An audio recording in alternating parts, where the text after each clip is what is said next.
আজকের এই মহতী অনুষ্ঠানে এমন কিছু কৃতিমান ব্যক্তিত্ব উপস্থিত হয়েছেন যারা শিক্ষা, সংস্কৃতি, শিল্পকলার বিভিন্ন শাখায় অবদান রেখে নিজ গুণে সমাদৃত হয়েছেন।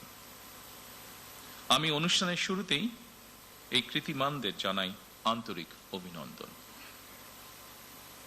রাজনীতিবিদগণ রাষ্ট্র পরিচালনার দায়িত্বে থাকলেও একজন রাজনৈতিক কর্মী হিসাবে আমি বিশ্বাস করি জ্ঞানী গুণীজন দিক নির্দেশনার ভূমিকা পালন করে থাকেন। একটি রাষ্ট্র এবং সমাজে কৃতি মানুষদের সংখ্যা যত বেশি বাড়তে থাকবে, সমৃদ্ধি এবং নৈতিকতার মানদণ্ডে সেই সমাজ তত বেশি আলোকিত হতে থাকবে। সুতরাং রাষ্ট্র তার নিজের প্রয়োজনে জ্ঞানী গুণী মানুষদের সম্মানিত করে।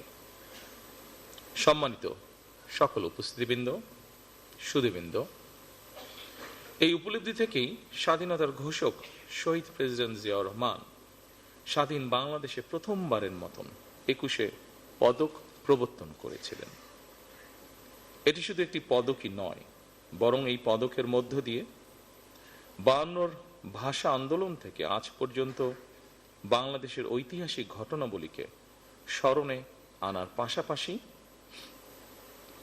যেসব বিজ্ঞজন শিক্ষা, সাহিত্য, শিল্পকলা, গবেষণা ও চর্চায় নিজেদেরকে এবং রাষ্ট্র ও সমাজকে সমৃদ্ধ করেছেন, তাদের সঙ্গে আপামর জনসাধারণের পরিচয় ঘটে। শুরুতেই 3টি বিষয় পুরস্কার প্রদানের মাধ্যমে 1976 সালে রাষ্ট্রীয় সম্মাননা পুরস্কার 21শে পদকের যাত্রা শুরু হলেও বর্তমানে ভাষা আন্দোলন, মুক্তিযুদ্ধ, শিক্ষা, গবেষণা, শিল্পকলা, বিজ্ঞান ও প্রযুক্তি সহ সম্ভবত কমপক্ষে 12টি ক্ষেত্রে বিশেষ অবদানের জন্য এই সম্মাননা দেওয়া হচ্ছে। এটি নিঃসন্দেহে একটি ইতিবাচক অর্জন। জ্ঞান, বিজ্ঞান কিংবা সাহিত্য চর্চার ধারা আরো শানিত এবং বিকশিত হোক, এই প্রত্যাশা করছি আমরা সকলে। শিক্ষা, গবেষণা এবং শিল্প সাহিত্যের চর্চাকে আরো বেগবান করতে রাষ্ট্র এবং সরকার তার দায়িত্ব অবশ্যই পালন করবে।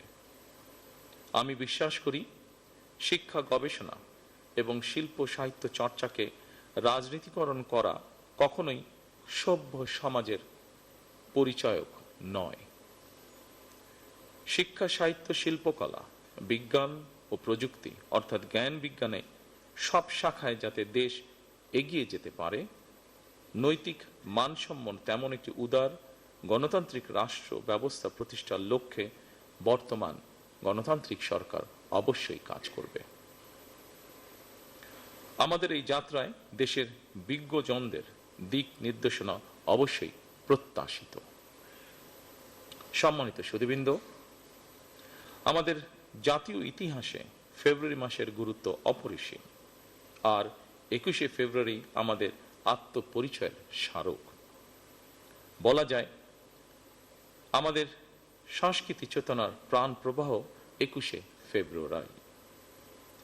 অপরদিকে 21শে ফেব্রুয়ারি একদিকে মাতৃভাষা মর্যাদা প্রতিষ্ঠার সংগ্রাম এবং একই সাথে এটি ছিল জালেমের বিরুদ্ধে নিজেদের অধিকার প্রতিষ্ঠার আন্দোলন। সুতরাং ফেব্রুয়ারি মানেই আত্মপরিচয় উপলব্ধির মাস, আমাদের শেকড় সন্ধানী মাস। প্রতি বছরের মতন এবছর আমরা দেশের জ্ঞানী গুণী কবি, সাহিত্যিক, শিল্পী, ভাষা সংগ্রামীকে 21শে পদকে ভূষিত করেছি। জ্ঞানী গুণীদের কর্ম এবং কর্মময় জীবনের সঙ্গে আপামর জনগণের পরিচয় করিয়ে দেওয়া রাষ্ট্রের অন্যতম দায়িত্ব। প্রিয় সুধীবৃন্দ, 21 আমাদের অবিনাশী চেতনা, সহাধিকার অর্জনের বীজ মন্ত্র। এবার আমরা ভাষা আন্দোলনের 74 বছর অতিক্রম করে 75 বছরে পদার্পণ করছি। অমর 21-এর ভাষা শহীদদের স্মরণে প্রবর্তিত আজকের 21শে পদক প্রদান অনুষ্ঠানে আমি গভীর শ্রদ্ধার সঙ্গে স্মরণ করছি ভাষা সংগ্রামীদের। আল্লাহ তাদের মৃত্যুকে শহীদি মৃত্যু হিসাবে কবুল করুন। আজ যারা 21শে পদকে ভূষিত হলেন, আপনাদের সবাইকে জানাই আন্তরিক অভিনন্দন এবং শুভেচ্ছা।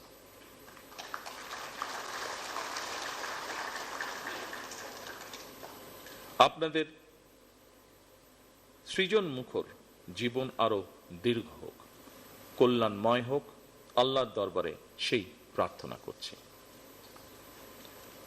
বাংলা ভাষা ও সাহিত্য নিশ্চয়ই একদিন বিশ্ব সাহিত্যের জগতে আলো ছড়াবে, এমন